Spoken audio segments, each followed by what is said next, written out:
Back in the early 90s, I was a graduate student in Boston, and I approached the director of an organization called the Center for the Study of Sport and Society, which is at Northeastern University. I approached the director of the Center for the Study of Sport and Society with the idea of creating a program that could train college and high school initially male student athletes to use their status in male peer culture to speak out about a set of issues that historically had been considered women's issues or women's concerns. In particular, the issues were rape and sexual violence and domestic violence and teen relationship abuse and sexual harassment and the sexual abuse of children.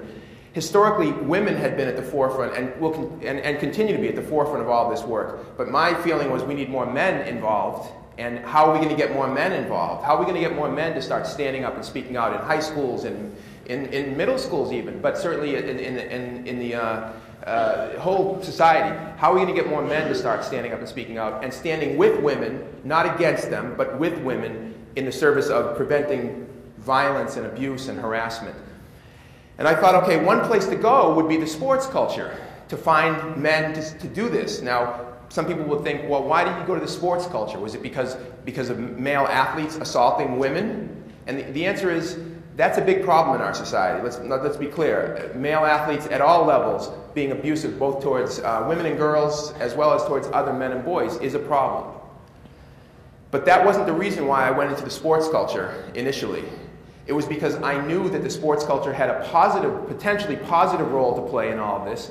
And I knew from my own experiences that doors were open to me as a result of my athletic accomplishments when I was a young guy. And I figured, if people were going to be asking me to come speak, and this is what was happening in my own life, people were asking me increasingly to come speak on college campuses, with high school football teams and others, because they knew that I was a guy who had some credibility and some experience in the sports culture, but I also cared and was knowledgeable about domestic violence and sexual violence. So I figured, if people are asking me to come, well, why can't we figure out a way to create a program to train others to do the same thing?